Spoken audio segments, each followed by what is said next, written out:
Bismillahirrahmanirrahim. Assalamualaikum warahmatullahi wabarakatuh.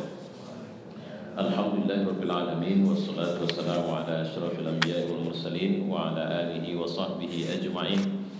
Qala Allah fil Qur'an, a'udzu billahi as-sami'il 'alim minasy syaithanir rajim. Bismillahirrahmanirrahim. Am hasibal ladzina ijtarahu as-sayyi'ati an naj'alahum kal ladzina amanu wa 'amilus shalihat. Apakah orang yang melakukan berbagai kejahatan menyangka bahwa kami akan menjadikan mereka sama seperti orang yang beriman dan mengerjakan amal saleh? Surah Al-Jasiyah ayat 21. Jemaah, kemarin kita sudah mendiskusikan topik ada dua hal dari yang harus kita lakukan agar semua ibadah sunnah kita itu berperan melakukan proses pensucian. Jadi tidak hanya sekedar sebuah amalan soleh, tapi juga punya efek mensucikan diri, mensucikan jiwa kita. Ya, karena bagaimana baca Al-Quran bisa membersihkan. Apa yang dibersihkan? Jiwa. Apa yang menjadi persoalan jiwa? Nah, masalahnya ada penyakit-penyakit muskilat. Dan ada muskilat qalbiyah. Yang paling sulit dideteksi itu muskilat qalbiyah. Bahkan itu bisa menimpa orang yang paling warak sekalipun menurut kita. Ya, muskilat qalbiyah ini yang paling utama yang sudah kita diskusikan adalah di antaranya hilangnya keikhlasan dalam ibadah. Nah, malam ini kita coba diskusi untuk melihat hal-hal yang membantu menghadirkan hati. Karena salah satu dari dua hal yang bisa menjadikan agar ibadah kita itu berperan membersihkan jiwa kita adalah menghadirkan hati. Nah, sekarang pertanyaan atau permasalahannya, apa saja yang bisa menghadirkan hati dan meraih khusyuk? Jadi kalau bicara khusyuk itu sebenarnya kalau mau didekati dari pendekatan kajian ulumus suluk wa tarbiyah atau yang biasa kita sebut dengan istilah tasawuf, maka khusyuk itu sebenarnya muatannya ada dua, cinta dan takut kepada Allah. Itu diramu jadi satu, itulah yang kalau ibarat minum obat, itulah obatnya. Sehingga bagaimana bisa khusyuk? Munculkan cinta dan rasa takut sama Allah. Kalau dua hal ini tidak ada, jangan cerita khusyuk. Itu yang patut dipaham. Apa saja? Yang pertama, ini saya sampaikan semua dulu, nanti kita jabarkan satu-satu di waktu yang memang cukup. Pertama adalah tadabbur. Jadi untuk bisa hudurul qulub harus ada tadabbur. Ya, nanti akan kita lihat pelan-pelan. Kedua, menangis, buka. Buka itu bahasa Arab misalnya. Buka. Bukan buka bahasa Indonesia. Dia menangis. Bukia. Dan menangis ini harus latihan. Karena menangis karena kehilangan barang dan sebagainya itu tidak sulit, tapi menangis itu tadi karena kepada Allah, karena Allah itu bukan pekerjaan mudah. Makanya Nabi malah mengajari kita untuk pura-pura dulu nangis. Tapi saya tidak setuju kalau nangis pura-pura ini rame-rame dalam sebuah acara kolektif. Dimana kalau dulu acara pesantren kilat di sekolah di masa saya masih sekolah, itu instrukturnya itu pura-pura nangis ya, sehingga semuanya nangis. Atau zikir, di mana pemimpin zikirnya pura-pura nangis, doa pura-pura. Kalau saya belajar pura-puranya ini sendiri harusnya, ya. Kemudian mengambil jeda aktivitas dan istirahat. Jeda aktivitas itu, saya sudah mengatakan hati-hati, jangan cuma fokus pada fisik. Karena bapak nanti, waduh, udah lelah kali saya mau istirahat. Kenapa teringat istirahat ketika lelah fisik? Pernahkah kita berpikir bahwa rohani kita juga ada waktu istirahatnya? Bahkan rohani kita juga perlu olahraga. Rohani kita juga staminanya harus kuat. Karena kalau staminanya tidak kuat, maka rohani kita akan kesulitan bisa mengikuti semua dinamika kegiatan dakwah. Makanya sama saya, dan saya yakin beberapa di antara kita seperti itu. Kelelahan fisik yang luar biasa bukan merupakan alasan yang bisa mengganggu kita untuk tidak tahajud malam. Bapak dari pagi sudah kerja berat, tidak hanya pikiran tapi otot juga kerja. Jalan sana, jalan sini, ke sana kemari, kemudian baru sampai rumah misalnya jam 2 malam. Itu bukan alasan untuk akhirnya kita tidak bisa terbangun untuk tahajud. Kenapa? Karena untuk bisa bangun tahajud, mayoritas yang dibutuhkan adalah ruhani kita harus sehat. Jadi bukan kelelahan fisik, tapi kelelahan ruhani. Apa yang membuat seorang misalnya saja tidak punya waktu, tidak bisa sholat atau ke masjid atau kemudian tidak bisa baca Quran, itu rumah rohaninya bermasalah. Dan permasalahan rohani yang paling berat membuat kita sulit untuk bisa merekam atau diperbaiki adalah kalau serangannya datang dari nafsu. Kalau setan itu bentuknya syubhat, tinggal dikasih tahu orang tahu. Tapi kalau sudah nafsu, nafsu ini kan sentuhannya pada kenikmatan. Jadi walaupun kita sudah terapi baik, dia masih naik. Maka seorang pemimpin Ikhwan Muslimin yang ketiga, Umar Tilmisani, pernah menceritakan sejarah atau peristiwa atau pengalaman perjalanan dia dengan Hasanul Banna. Kenapa? Dia bilang, itu manusia luar biasa itu. Kalau aku sepakat bahwa itu mujaddid, kata beliau. Kenapa? Aku pernah melakukan perjalanan yang tidak ada orang yang bisa melakukannya kecuali orang yang ulet dan punya stamina kuat. Jadi pagi ceramah di sini, jam sekian sudah ceramah lagi. Pokoknya kalau dihitung misalnya, satu hari dia bisa 10 kali ceramah. Coba Bapak hitung bagaimana. Dan bukan dari sini kemari dekat, perjalanan yang jauh, melelahkan. Yang kubayangkan mendampingi dia adalah bagaimana enaknya kalau nanti kami sudah masuk kamar dan berbaring di atas tempat tidur. Alhamdulillah sampailah peristiwa itu. Ketika aku membaringkan badanku dan aku berharap bisa langsung tidur, dia menegurku, Umar, udah tidur kau? Belum Ustaz. Akhirnya dia pun tetap berbaring di atas tempat tidur. Kemudian dia tanya lagi, jarak sekitar 12 atau 15 menit, Umar, udah tidur kau? Belum Ustaz. Aku sampai pala kali karena berulang-ulang dia menegurku mengatakan, Umar sudah tidur kau. Karena aku sudah hampir mau tidur, dia bangunkan aku dengan panggilan dia. Sampai terakhir dia panggil, Umar udah tidur kau? Aku tidak mau jawab. Aku masih belum tidur, kata dia. Tapi aku tidak mau jawab. Dipanggilnya sekali lagi, aku tidak jawab. Panggilnya sekali lagi, aku tidak jawab. Maka dia pun bergerak dari tempat tidur. Dia pergi ke belakang, rupanya dia ambil wudu. Setelah itu dia hamparkan sajadah. Setelah itu, sepanjang yang ku tahu, kata dia, setiap aku tersentak bangun, yang ku tengok dia masih ada di atas sajadahnya. Aku tidak tahu kapan dia tidur, karena menjelang subuh dia membangunkanku dengan mengatakan, ayo Umar, kita ke masjid. Dan jam 7 pagi dia sudah di madrasahnya mengajar anak-anak di Kairo. Artinya apa? Stamina Hasanul Banna itu luar biasa. Yang saya bilang bukan sekedar fisiknya, dan itu rupanya yang dimiliki oleh Rasulullah. Kelelahan yang luar biasa dia tetap. Yang namanya, karena beda Pak. Kemarin saya mengisi nuzul Quran di satu tempat yang membaca Quran itu seorang ustazah buta. Saya tak sadar karena begitu nyampe saya cuma tunduk saja. Begitu saya ceramah, saya tengok, astagfirullah, rupanya orang buta. Karena bacaannya bagus sekali. Terakhir saya bilang, Ustazah, gimana Anda belajar? Saya pakai Quran Braille Ustaz. Masya Allah. Saya bilang langsung, lihatlah ini orang. Allah tidak kasih kesempatan untuk dia bisa melihat, tapi bacaan Qurannya jauh lebih baik dari orang yang bisa melihat. Apa yang hidup? Ruhnya. Nah, jadi ambil jeda. Yang terakhir adalah memanfaatkan waktu dan tempat-tempat utama.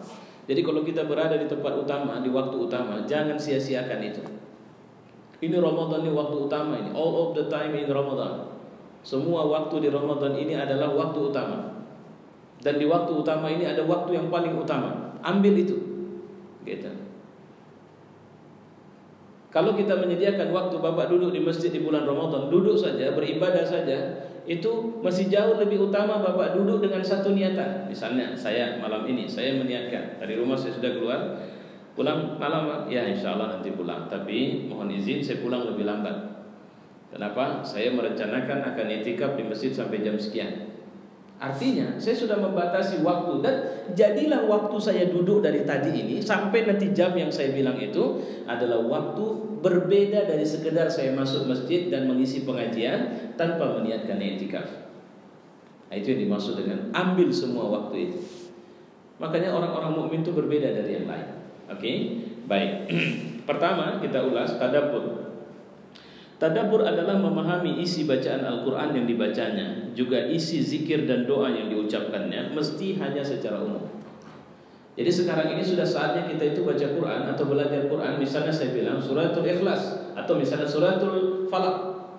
Kita sudah pegang keyword. Apa yang dibilang Allah di suratul Falaq? Pertama, Allah ngajari kita untuk jangan cari perlindungan pada yang lain. Berlindunglah kepada Allah. Dari apa? Dari 4 kejahatan. Pertama, kejahatan makhluk. Kedua, kejahatan malam. Ketiga, kejahatan manusia, tukang sihir. Keempat, kejahatan orang yang hasad. Jadi kalau ada orang dengki sama kita, jangan lawan dia, minta tolong sama Allah. Kalau kita di satu malam berjalan dan kemudian kita melihat gelapnya, saya tadi dari saya nggak tahu, lupa saya dibilang itu kebun swasta itu, sehingga jalan di kanan kirinya ditanam pohon yang berbeda. Saya baru isi nusuk Quran di Secanggang tadi, kesannya seperti melewati terowongan, sampai saya bilang sama teman yang bawa tadi, kayaknya tak berujung jalan ini. Ya kebun terus jalan, memang cantik tapi dan apa namanya, ada binatang di jalan macam-macam bisa nampak karena sepinya jalan itu.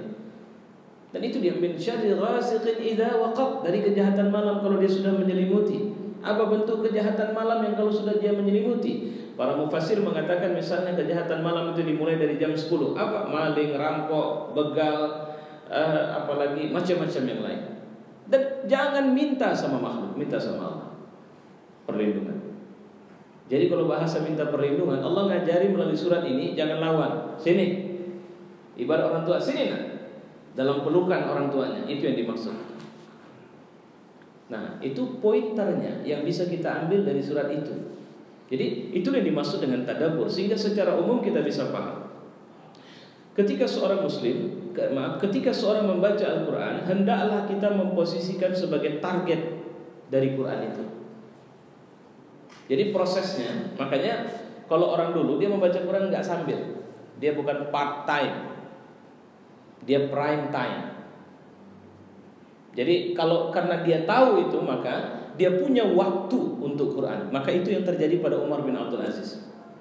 Sama dia 1 hari 1 juz. Kesibukan luar biasa. Ini presiden. Saat dia sangat sibuk, akhirnya dalam kesibukan itu dia minta izin, saya minta waktu 1/2 jam. Kenapa? Hari ini saya belum sempat baca Quran. Dan dia tidak mau diganggu.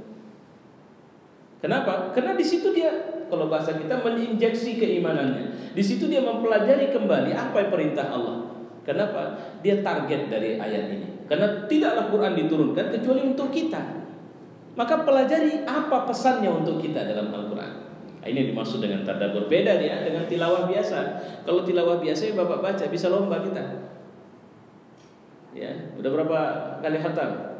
Belum sekali. Apa belum sekali hari gini, udah hari kesegini belum lagi.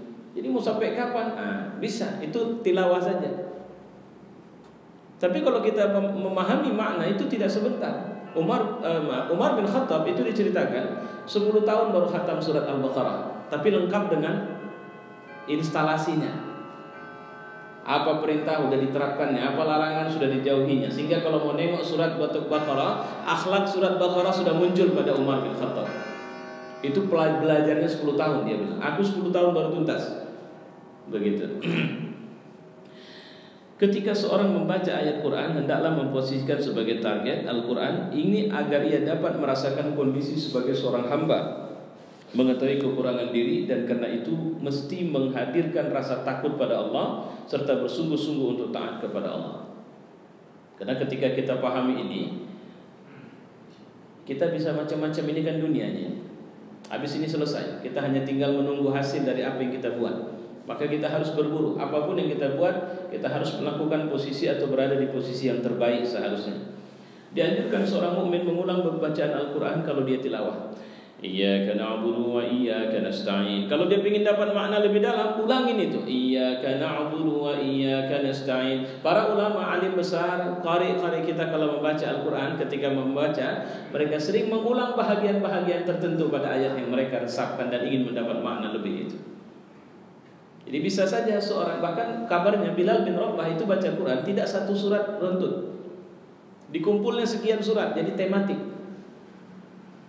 Ya, faqra'u ma tayassara minal Quran, baca yang kau mudah dari Quran. Tidak ada perintah bahwa kalau baca kulhu semua. Jadi kalau bicara ayat azab dikumpulkan jadi satu. Ada satu malam diceritakan Nabi SAW hanya membaca satu ayat saja dalam satu malam dalam Qiyamul Lail. Tapi berjujur-jujur air matanya. Ya. Artinya, tidak sedikit mereka yang membaca Quran itu tidak seperti kita. Kita ada model mukhatam dalam Qiyamul Lail. Ini tidak. Dia membaca misalnya وَسِيقَ الَّذِينَ كَفَرُوا إِلَى جَهَنَّمَ زُمَرًا وَسِيقَ الَّذِينَ كَفَرُوا إِلَى جَهَنَّمَ زُمَرًا حَتَّى إِذَا جَاءُوهَا. Oh, balik lagi. Biasanya kalau begitu caranya sampai akhirnya Allah akan memberikan ilham. Terbukalah kasyaf, lunaklah hati, meluncurlah air mata. Maka saya sering memperhatikan Sudais misalnya. Sudais itu kalau dia baca surat At-Tin sama Quraisy itu sering pada ayat tertentu meninggi suaranya karena ada sentuhan yang fa'budu rabb hadzal bait. Sudais naik suaranya. Ya. Atau ketika Allah, pokoknya setiap menceritakan keutamaan Makkahul Mukarramah ada sentuhan luar biasa. Ya, jadi bagaimana orang yang ketika dia membaca Quran walau kita tidak tahu dia bisa membuat kita menangis? Jawabannya ketika dia membaca dengan tadabbur, dengan pola tadabbur. Itu luar biasa sentuhannya, pengaruhnya sama kita. Ya. Abu Dzar menyampaikan bahwa Rasulullah pernah melakukan sholat dan mengulang-ulang bacaan satu ayat saja. Ini dia kalimat. In tu'adzibuhum fa innahu ibaduk. Jika engkau mengazab mereka, maka sesungguhnya mereka adalah hamba-hambamu ya Allah. Cuma itu saja nih bacanya. In tu'adzibuhum fa innahum ibaduk. Dia ulang lagi, in tu'adzibuhum fa innahum ibaduk. Sampai bercucur-cucur air mata. Bukankah mereka itu hamba-Mu Tuhan? Kira-kira begitu. Kenapa kau azab? Aceh. Kalau bukan dia mengatakan Allah tidak, tapi artinya cara lain lah, jangan dibinasakanlah. Nah, itu lembutnya hati Rasulullah. Tamim Ad-Dari menceritakan bahwa ia telah mengulang ayat ini hingga waktu subuh. Am hasibal ladzina jtarahu as-sayyi'at an naj'alahum kalladzina amanu wa 'amilus shalihat. Apakah orang yang melakukan kejahatan menyangka kami akan menjadikan mereka sama dengan orang yang beriman dan beramal saleh? Apa kalian pikir kalian akan diperlakukan sama? Kalau bahasanya sama kita seakan-akan sekarang, sabar kalian, jangan takut. Aku Tuhan kalian. Tak sama perlakuanku sama orang yang menghabiskan waktunya dugem dengan kalian menghabiskan waktunya di masjid. Apa kalian pikir aku akan memperlakukan sama? Ya Allah. Itu memunculkan keyakinan sama kita. Ubadah bin Hamzah masuk ke rumah Asma. Asma ini anaknya Abu Bakar Siddiq. Pada sampai di situ dia mendapati Asma sedang membaca kalimat suratul At-Tur ayat 27. Famanallahu alaina wa waqana azabas samum. Maka Allah memberikan karunia kepada kami dan menghindarkan kami dari azab yang membakar. Asma terus mengulang ayat itu dan berdoa. Jadi coba bayangkan, untuk satu ayat bisa satu malam, satu bulan, Bahkan Umar itu punya kelebihan yang berbeda. Ada ayat-ayat yang buat dia pingsan. Tadi saya membuka ar-rahmah.com. Seorang sedang di meja, bukan video. Ya. Jadi seorang yang sudah berada di atas tempat tidur operasi. Dia tidak sadarkan diri. Benarkah atau tidak Allah alam. Tapi yang pasti saya lihat videonya seperti itu. Orang tua, seorang syekh dengan janggut yang panjang, tapi mulutnya tetap membaca Al-Quran. Subhanallah. Dia tidak sadar, tapi mulutnya tetap baca Quran. Kenapa? Karena hatinya hidup. Karena dia membaca setiap saat. Kalau kita biasa mengisi bacaan atau kalimat kita dengan yang baik, latah kita itu yang baik-baik. Ya. Karena terlalu lama menunggu, aku pun pergi ke pasar untuk satu keperluan. Kemudian aku pulang, ternyata ia masih mengulangi ayat tersebut dan berdoa. Setiap selesai dia berdoa untuk minta kepada Allah, jangan dia yang di golongan orang yang mendapat azab itu. Seperti halnya membaca atau mendengarkan Al-Quran, kita juga dituntut untuk tafakkur di saat berzikir. Itu yang saya bilang kemarin, isi istighfar kita sekarang dengan dosa besar kita. Ada enggak minuman yang masuk ke perut kita haram? Ada enggak harta? Allah tidak pernah ngasih kita harta haram ya. Allah tidak pernah kasih kita harta syubhat ya. Maka jangan pernah berpikir Allah itu pelit sama kita. Kalau cuma sekedar harta Allah akan kasih lebih ya. Nah coba sekarang, adakah kita sudah bilang pada saat astaghfirullahalazim, coba bilang dalam diri kita, ada enggak harta haram yang kita sudah ambil? Coba hitung harta kita yang kita punya, berapa persen dari harta itu yang menurut kita sendiri itu halalan thayyibah. Selebihnya syubhat, selebihnya haram mungkin. Kenapa kita pertahankan kalau haram? Kenapa kita biarkan ada di rumah kita kalau syubhat? Itu bentuk istighfar yang harus kita isi. Itu bentuk tafakkur itu. Ya, jadi bukan sekedar astagfirullah, astagfirullah, tidak bisa. Isi dia. Ada enggak hak orang yang kita simpan? Ada enggak hak orang yang kita zalimi? Kalau ada, nah kenapa? Kenapa kita tidak minta maaf, dia masih hidup? Kenapa kita tidak pulangkan haknya? Nah, kira-kira begitu. Astagfirullahaladzim. Tak cukup, pergi sana jumpai dia. Astagfirullahaladzim. Tak cukup, pergi pulangkan ini sama dia. Malu aku. Nah, kenapa malu? Bukankah nanti Allah akan marah kepadamu dan tidak ada lagi waktu bagimu untuk memulangkan yang kau pegang itu? Nah, itu bentuk tafakkur. Itu masih dari sisi istighfar saja mengisinya. Ya. Kemudian sampai pada istighfarnya Abdurrahman bin Auf. Kalau makan dia selalu menangis. Pakai baju dia selalu menangis. Apa kalimat yang sering diucap? Bilal tak pernah makan begini.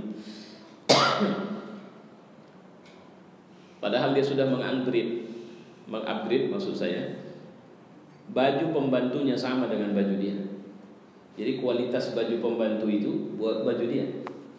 Dan dia tidak bedakan makanan pembantunya dengan makanan dia. Tapi tiap saat dia menangis. Sampai-sampai dia pernah bilang, dan itulah munajat dia, Tuhan jangan kau biarkan ini pahala kontan, aku tak mau. Kalau memang kau kasih sekarang, nanti di akhirat tak kau kasih, aku tak mau. Ambillah ini balik. Maka jangan heran orang begini kalau berinfak banyak. Karena dia tak takut miskin. Biar miskin gak masalah. Nah kira-kira begitu. Itu yang terjadi pada Abu Bakar. Ketika Nabi bertanya apa yang kau sisakan, Allah dan Rasul.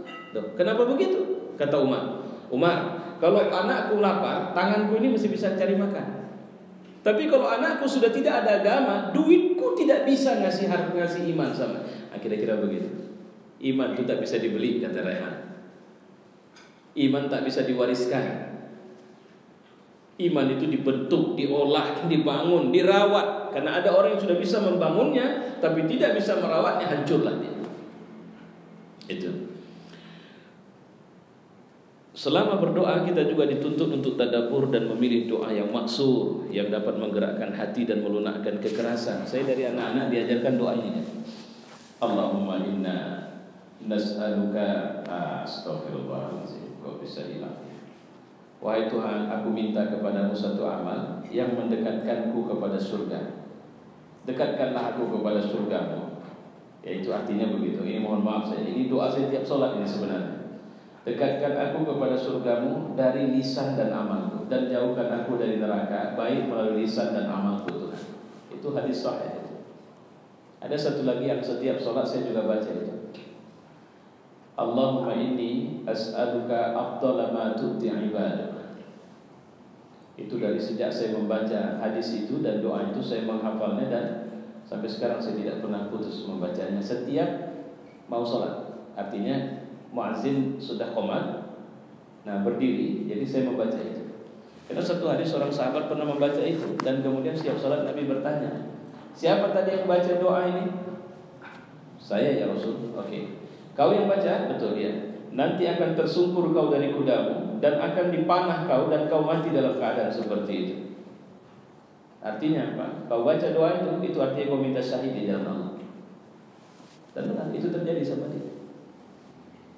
Allahumma inni as'aluka afdalu ma tu'ti ibadikas salih. Aku minta kepadamu yang terbaik yang kau pernah berikan kepada hamba-Mu yang saleh. Apa itu? Tidak mati. Jadi perpindahannya ke akhirat melalui pintu syahid. Kalau kita melalui pintu wafat, pintu maut. Kalau dia tidak, bukan kematian, sehingga dia tetap hidup. Bal ahya 'inda rabbihim yurzaqun. Bahkan di sisi Allah dia punya dapat rezeki. Baik. Itu yang pertama ya, bagaimana cara menghadirkan hati tadabbur. Jadi kalau doa-doa kita itu ambil, jadi jangan mulai belajar untuk berdoa jangan banyak-banyak kali, tapi datang dari hati, jangan dari hafalan pikiran. Itu rahasia. Bapak nggak perlu tanya sama saya. Kalau orang bilang Ustaz, pernah ditanya itu, Ustaz, ada nggak buku tulisan Ustaz atau buku yang Ustaz baca sehingga doa Ustaz seperti itu? Oh enggak. Saya pernah disuruh orang berdoa menangis tapi tak bisa. Kenapa? Saya bilang sama dia, doa menangis itu bukan bisa dikarang. Itu tergantung suasana hati. Kalau hati sedang lembut maka dia bisa. Tapi kalau hati tidak bisa, karena hati tidak bisa dipungkiri bahasanya. Ya. Jadi bagaimana caranya? Ya bagusin hatimu. Kalau bagus hati itu dia bisa. Pelan dia bisa menangis.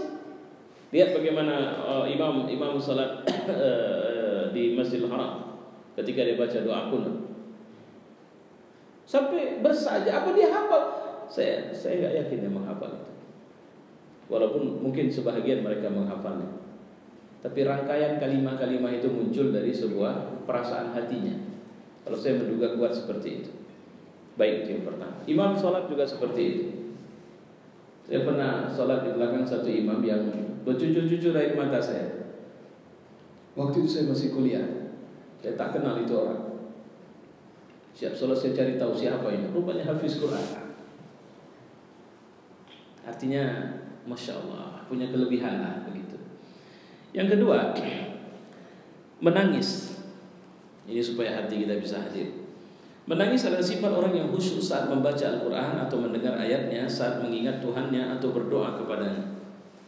Ya, makanya kalau saya sering mengatakan, mudah-mudahan ada waktu rezeki sama kita, karena ini bukan perlu kemampuan belajar ilmu tafsir, tapi hanya kemampuan kelembutan hati. Jadi belajar itu tadabbur Quran.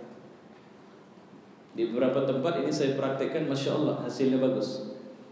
Ya, bahkan ke saya pengaruhnya juga cukup tinggi selama Ramadan. Saya hanya mempoklek beberapa ayat, kemudian dijelaskan, dan penerimaannya juga cukup bagus. Tapi kuncinya di sini, hudurul qulub, hadirkan hati, dan cara kedua adalah menangis. Idza tutla alaihim ayatul rahman kharru, jika dibacakan kepada mereka ayatul rahman kharru, arti kharru itu menyungkur mereka, sujada wa bukiya. Ini ayat sajadah. Mereka bersujud dan menangis. Coba bayangkan, wa bi ayyi ala'i rabbikuma tukadziban. Masya Allah. Atau dibacakan surah Al-Waqi'ah, min ashabil yamin sunnatun minal awwalin wa sunnatun minal akhirin. Masya Allah. Baca surah Al-Waqi'ah itu banyak kecilan kita. Tengok sini kayaknya awak gak masuk, sini gak masuk. Di mana aku ini Tuhan? Makanya Imam Hasan Al-Basri pernah dia dalam munajatnya, Tuhan, di neraka mana, di bagian sudut neraka mana kau akan masukkan aku? Azab seperti apa akan kau berikan kepada aku? Ini yang ngomong bukan orang biasa ya. Yang ngomong ini orang yang punya kedudukan akhlak di tengah para tabi'in. Gurunya tabi'in. Tapi doanya begitu. Bukan dia tak yakin dia masuk surga, tapi rasa takutnya kepada Allah menyebabkan dia tak pede nyebut dia layak masuk surga. Kalau orang sekarang walaupun berdosa masih pede. Itu pula kelebihan kita.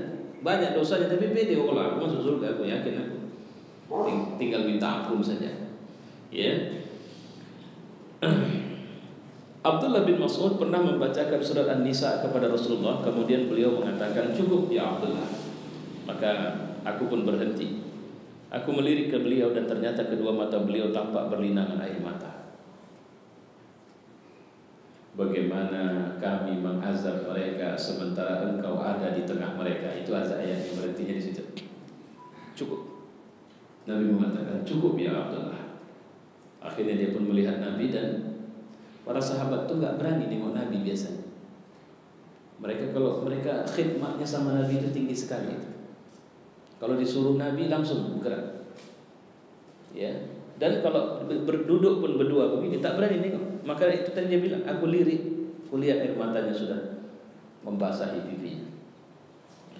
Demikianlah keadaan Rasul dan para sahabat dan para salafus saleh saat membaca Al-Quran dan saat mengingat Allah. Mereka rindu, mereka merintih, mereka menangis terisak. Saat salah seorang dari mereka membaca ayat yang menyebutkan surga, mereka menangis karena merindukan surga. Jika melewati ayat menyebut neraka, wah,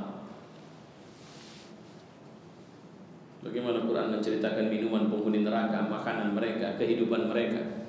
Jika mereka ingin keluar dari neraka itu, maka dipukul balik mereka masuk ke dalam neraka. Dan mereka tidak pernah bisa keluar dari neraka. Setiap hari mereka berganti kulit sampai 70 kali kata Nabi. Itu membuat mereka menangis seperti anak kecil kehilangan mainan. Jika seorang hamba tidak berhasil meraih kekhusyuan ini dan tidak meleleh air matanya, maka ia harus berupaya lebih keras untuk berupaya sungguh-sungguh terhadap dirinya dan pura-pura menangis dulu untuk menghadirkan rasa takut kepada Allah. Sebab pura-pura menangis ini juga metode menghadirkan hati. Ya. Rasulullah juga sudah mewasiatkan kepada kita dalam sebuah hadis riwayat Ibnu Majah, "Utlul Qur'an wabkau fa in lam tabku fatabaku." Bacalah Al-Quran dan menangislah. Jika kalian belum mampu menangis, pura-pura menangis. Itu kata Nabi. Untuk itu Imam As-Suyuti dianjurkan untuk menangis saat membaca Al-Quran dan pura-pura menangis bagi yang belum mampu merasa sedih dengan dan khusyuk. Sementara kita di saat mendengar Quran dibaca ada orang yang masih sanggup merokok, atau si pembaca tidak ada sedikit pun sentuhan dari apa yang dia baca, karena dia tidak fokus kepada apa yang dia baca. Dia lebih fokus kepada ghina, kepada lagu. Itu kelemahan kita. Imam Ghazali menerangkan cara untuk bisa menangis, yaitu dengan menghadirkan rasa cemas, dengan cara membayangkan ancaman dan janji yang terdapat dalam Quran, kemudian membayangkan kekurangannya terhadap perintah dan larangan Allah, lalu cemas dan menangis. Jika ia belum mampu menghadirkan rasa cemas, sebaiknya ia menangisi dirinya karena telah kehilangan rasa cemas itu. Itulah musibah yang paling buruk. Jadi kalau Bapak tidak bisa menangis dalam ketaatan kepada Allah, hati-hati. Itu musibah. Ya. Mengambil jeda dan istirahat. Nah, karena jiwa ini perlu waktu istirahat.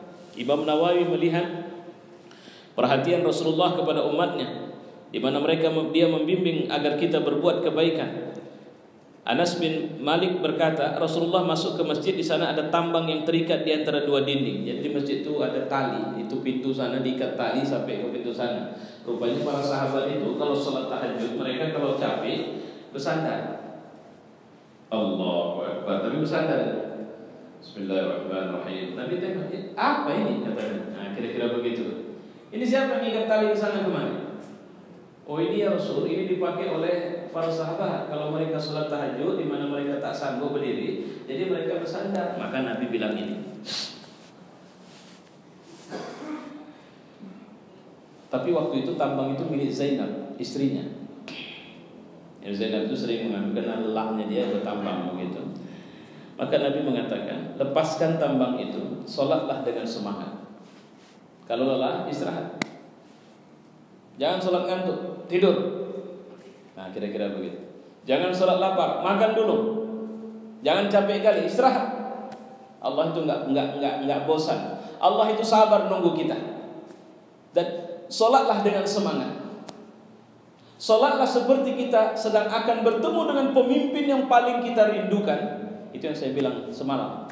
Datang Jokowi malam ini kemari duduk di samping saya. Cerita cuma sebentar aja. Ustaz Latif ya? Iya, saya lama kenal sama Ustaz. Cuma saya buru-buru ini Ustaz, cuma mau nengok Ustaz aja kemarin. Terus dia keluar. Ini bisa seumur hidup gak hilang. Kemana-mana ceramah bisa jadi bahan cerita ya.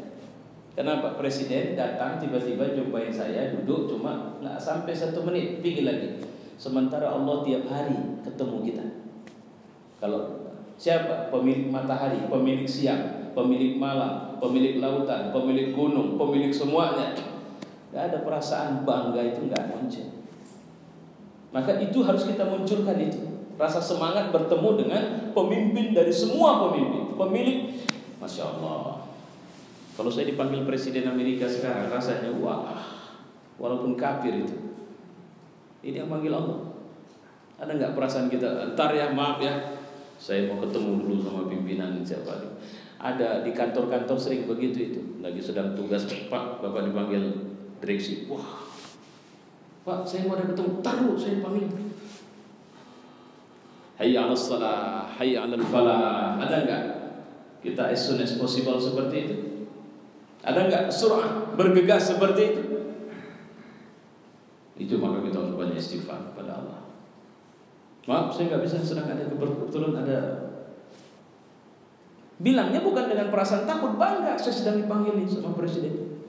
Maaf ya, kita jumpa lain kali saja.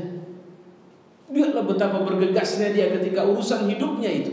Dia dipanggil oleh orang yang dia kira memberi rezekinya, padahal Allah yang memberi rezeki. Ya. Baik, kita balik kemari lagi. Kemudian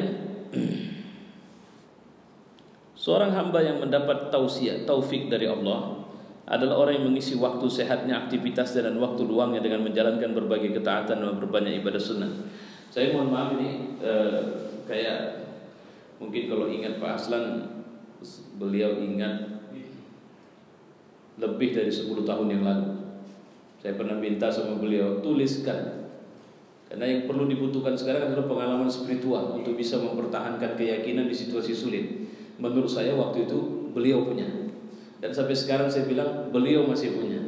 Dan malam ini saya bilang tengah orang ramai, Bapak tergolong zalim kalau tidak nuliskan pengalaman spiritual untuk bisa mempertahankan keyakinan di saat situasi sulit.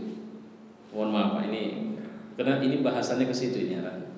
Kenapa? Karena banyak orang yang kemudian dia tidak pede, rasanya nggak mungkin.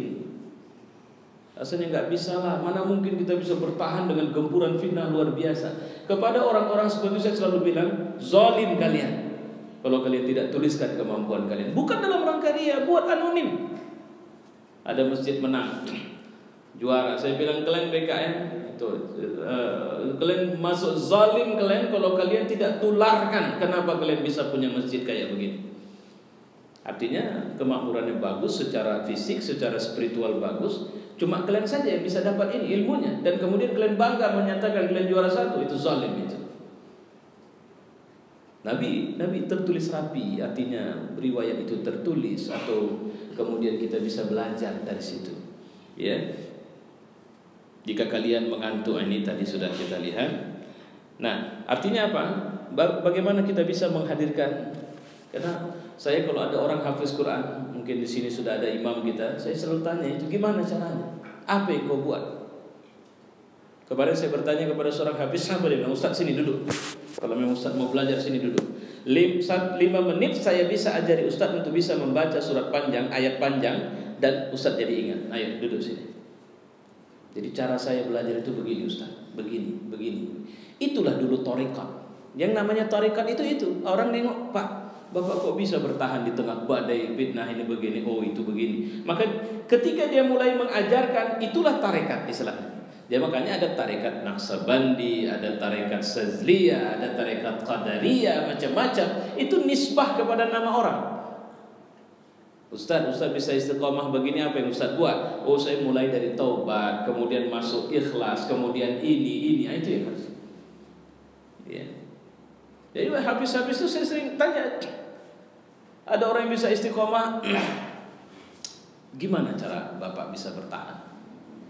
Karena ini zaman berat, gitu. Ya. Jadi kemudian, dan siapa yang menyanyiakan waktu ini, maka ia telah merugi dengan kerugian yang besar, melebihi kerugian pedagang dalam barang dagangan mereka. Karena harta benda di sini bisa diganti, namun waktu tidak bisa diganti.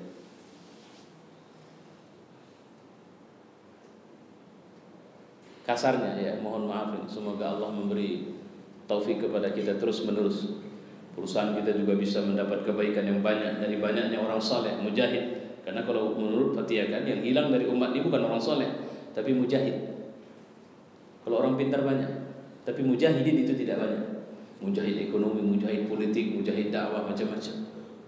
Makanya kalau ada orang jujur di satu perusahaan, satu kantor, satu instansi, jangan. Yang perlu dibangun adalah kemampuan untuk menularkan itu.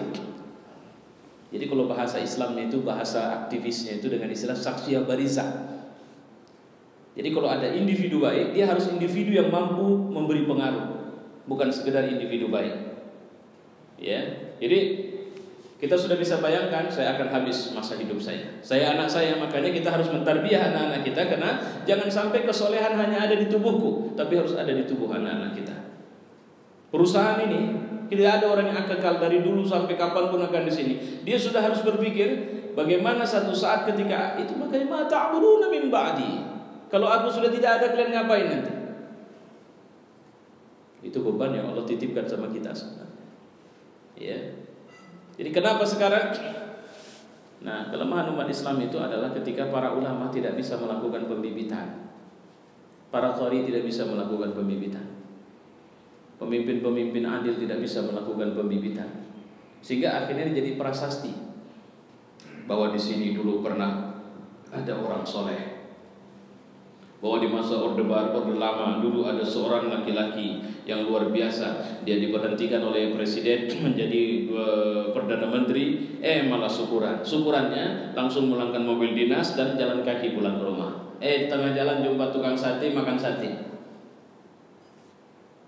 Kan jadi catatan sejarah saja. Mana orang yang kayak begini sekarang? Susah nyari kita.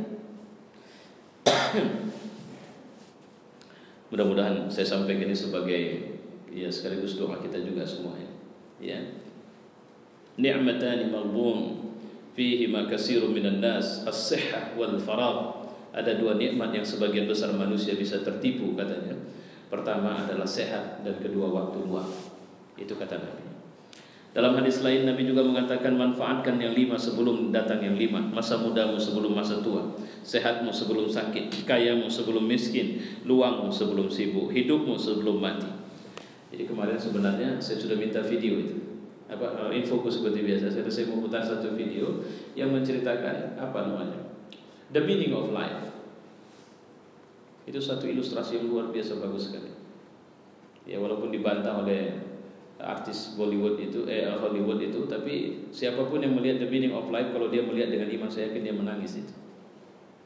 Karena bukan ustaz, anak muda ini bercerita tentang rahasia hidup. Kalian hidup dengan kesibukan mencari harta, kalian hidup dengan duit, kemudian datang bangkrut, kalian takut bangkrut, dapat duit, kalian pergi ke tempat ini dan itu. Apa yang kalian cari dalam hidup? Bla bla bla bla bla bla, sampai cerita akhirat, sampai cerita sebagainya dia. Saya nengok video dengan durasi singkat itu. Insya Allah nanti saya coba upload ke Facebook saya. Mudah-mudahan bisa dilihat semua di situ. Indah sekali. Ya. Jadi kenapa kita nggak lama? Di ujung presentasi dia, jangan sampai kematianlah yang menjadi sebab kau baru mengetahui betapa makna kehidupan itu penting. Nah, kira-kira begitulah dia. Ya. Baik, yang terakhir. Sebenarnya masih panjang, tapi yang terakhir untuk malam ini, ketika kita bicara bagaimana cara menghadirkan hati, nah, kita sudah bisa melihat gunakan 2 rakaat untuk mendekatkan diri kepada Allah. Jika waktumu luang dan beristirahat, jika kamu berniat untuk berbicara kebatilan, rubahlah posisinya menjadi untayan tasbih. Artinya begini, ini nasihat Ibnu Mubarak, ya seorang ulama. Namun setan tidak akan pernah lelah, dia pasti akan rusak terus. Setan ini ditunggunya kita hancur dan terus didampinginya. Dan dia nggak peduli. Muka tembok lah. Orang dia memang itu kerjaan dia. Ya. Yang keempat, memanfaatkan waktu dan tempat yang utama. Allah telah memberikan waktu dan tempat utama. Jabir mengatakan bahwa dirinya pernah mendengar Rasulullah mengatakan, di malam ada waktu yang jika seorang muslim memohon kebaikan dunia dan akhirat akan diampunkan. Dan itu setiap malam dikasih. Jadi ada sa'atan, ada satu waktu, sa'atan. Kalau sa'atan itu sekelaban itu. Tiap malam Allah akan kasih bonus. Siapa saja minta apa saja di waktu itu Allah kasih. Istijabah. Mau minta apa? Minta harta, dikasih Allah. Ya, itu hadis dari Rasulullah dalam riwayat Muslim. Setiap malam, dan itu berlaku setiap malam. Dan itu hanya Allah beri di 2/3 malam terakhir, 1/3 malam terakhir. Makanya kalau kita bangun 4:30, manfaatkan. Selama itu belum subuh, gunakan untuk dekat sama Allah. Ya.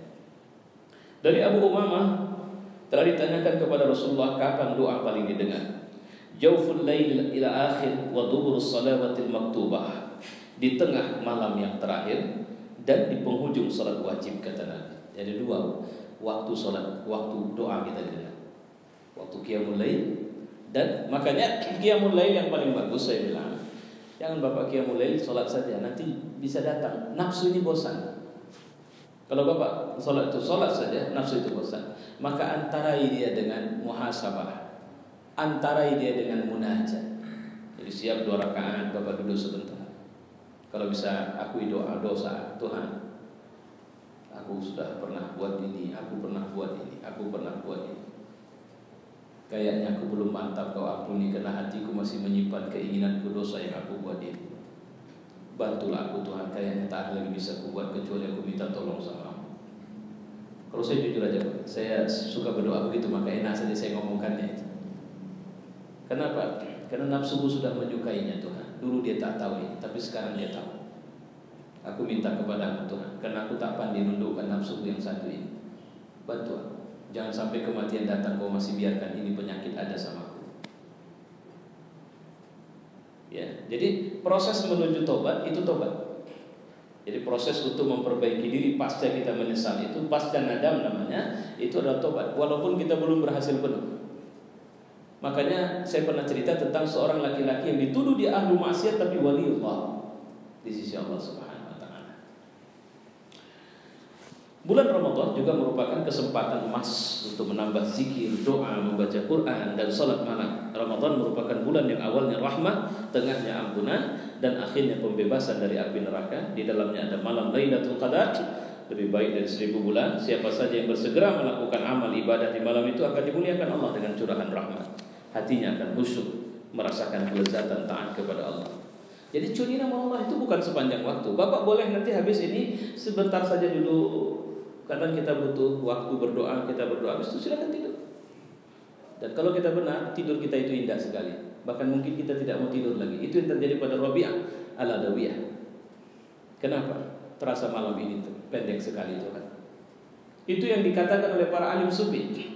Saya tadi pagi memperhatikan anak saya yang bermain, sampai saya bilang sama istri saya, di sini rupanya rahasia kenapa Allah sediakan surga untuk anak-anak ini, karena mereka adalah ciri penghuni surga. Tidak ada waktu, panasnya luar biasa. Coba cari anak-anak yang kemudian stres. Rata-rata mereka bisa meng-create suasana menjadi suasana bahagia. Bahkan ketika orang tua saya meninggal kemarin, anak saya yang kecil disuruh berulang untuk mencium jenazah itu, dia mencium dengan senyum. Karena dia sekarang ditanya kemana Dada, panggilan kakeknya Dada, meninggal. Tapi adakah kesedihan yang berlebihan di situ? Tidak. Dia tahu meninggal. Di mana, kemana meninggal, dikubur. Bisa nggak sama kita lagi? Enggak. Tapi maka saya bilang di sini luar biasanya penghuni surga itu. Ya. Keluar biasaan seperti apa? Keluar biasaan mampu mengatasi situasi di semua waktu untuk kemudian di-create menjadi waktu yang bermanfaat untuk dia. Sedangkan tempat ibadah adalah rumah Allah, Baitullah, Masjidin Nabawi. Itu adalah tempat-tempat utama. Jangan pergi ke tempat lain, ke makam Guru Anu, makam Sunan Anu. Makanya contoh-contoh misalnya sekarang ini juga banyak orang berangkat umroh itu plus. Saya sering mengatakan kalau umroh plus, bagus plusnya dulu baru umrohnya. Kenapa? Nanti khawatir bisa merusak itu semua. Apalagi plusnya itu misalnya plus Dubai. Dubai itu ngapain ke sana? Ada pokoknya plus it. Saya mohon ampun kepada Allah, sampai saya pikir mungkin cara setan begini loh bisa merusak kita ini. Kenapa tidak umroh saja? Nanti plusnya nanti saja. Gitu. Atau plusnya di luar. Gitu dia. Ya, sehingga segala yang kemudian bisa merusak itu kemudian dinetralisir di sana. Karena suasana Masjidil Haram seperti apapun. Saya kemarin terakhir itu kan situasi sudah wah, bapak-bapak yang pergi terakhir juga, kalau saya bilang aman. Sampai satu hari saya sholat di satu tempat di mana hanya dinding sementara itulah hadap sholat itu. Tapi yang saya perhatikan seorang anak muda yang sedang sholat itu sampai sekarang masih ingat saya. Dia sholat sekian rakaat, artinya banyak, tidak satu rakaat, tidak dua rakaat. Tapi setiap sholat dia menggubuk, terus menggubuk, dan kemudian dia sujud dalam keadaan menangis. Sampai terakhir saya bilang bahwa khusyuk itu tidak harus melihat Ka'bah.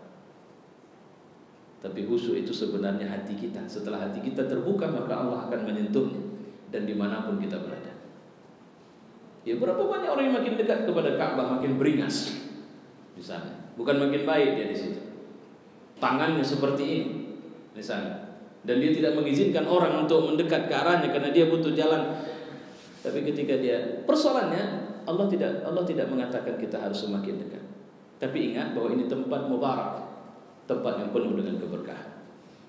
Ya. Kemudian bagaimana jika kita gagal mencapai ketenangan hati saat berzikir dan tidak dapat menghadirkannya? Apakah harus meninggalkan ibadah? Jawabannya tidak. Sebab zikir dengan hati yang lalai masih lebih baik daripada tidak berzikir. Ya, karena zikir itu telah menyibukkan lidah dengan taat. Subhanallah, subhanallah, subhanallah, subhanallah, subhanallah, subhanallah, subhanallah. Ini kan coba lihat. Ini lalai enggak? Atau bagus enggak gitu? Subhanallah, subhanallah, subhanallah, subhanallah, subhanallah, subhanallah, subhanallah. Ngitung berapa asin itu jauh lebih baik daripada tidak sama sekali, karena bibir dan lidahnya masih mengerjakan mengucapkan kalimat itu.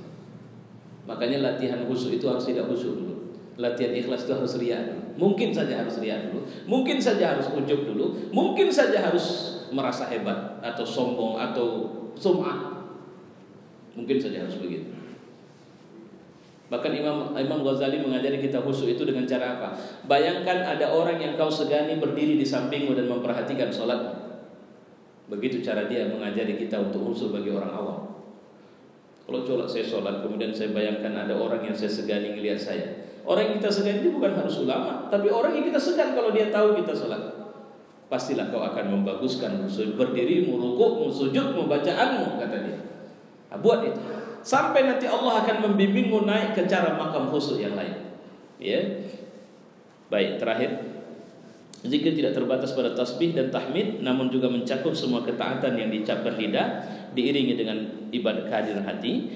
Itulah sebabnya Ibnu Taimiyah mengatakan sungguh semua yang diucapkan lidah dan digambarkan hati untuk mendekatkan diri kepada Allah, seperti menuntut ilmu dan mengajarkannya, menyuruh berbuat baik dan melarang kemungkaran, merupakan bagian dari zikir. Jadi zikir itu hakikatnya adalah ingatan kita kepada Allah yang diimplementasikan dalam lisan, dalam perbuatan, dalam semuanya. Dan yang kita lakukan ini bahagian dari zikir. Ada orang mengatakan, Ustaz, apakah kenapa boleh tidak? Kenapa benar itikaf boleh hanya malam saja? Jadi saya bilang, ya ada banyak begitu. Itikaf jangankan malam saja, 5 menit saja itikaf dia sudah bisa dibilang itikaf. Karena itikaf itu kalau mau mengikut kepada sunnah Nabi, jika itu terkait dengan Ramadan, maka dia sudah putus hubungan itu. Itu ibarat seorang perempuan yang mau partus itu. Dia proses itikaf itu begitu, karena ini kita mau keluar dari Ramadan dan harus keluar seperti anak yang baru lahir dari rahim ibunya. Maka apa yang terjadi sama kita? Kita harus waqfah, berhenti sejenak, putus hubungan dengan dunia, cut off. Itu saya bilang, masa pula itikaf update statusnya per 1 atau setengah jam.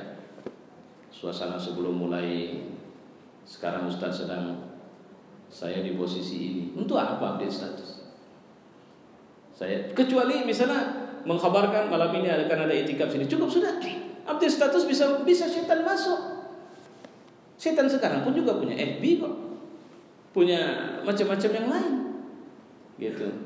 Ya, makanya hati-hati kita dengan semua ini. Semoga Allah menjadikan kita memang berhentinya kita di sini adalah berhenti ibadah kepada Allah. Saya mohon maaf, ini yang saya sampaikan malam ini. Insya Allah nanti ada pertemuan dengan saya lagi, kita masih akan membicarakan. Dan saya merekomendasikan sekali lagi, semalam sudah saya bilang, buku ini untuk dimiliki.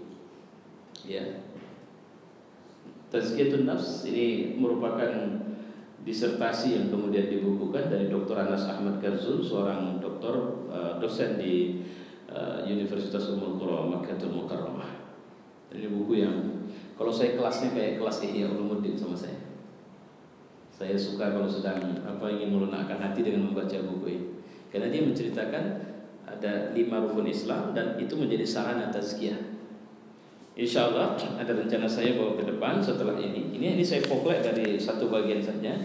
Kalau ada rezeki kita bertemu lagi dengan izin Allah, mungkin kita akan melihat materi tentang penyakit jiwa, penghalang pensucinya dan terapinya.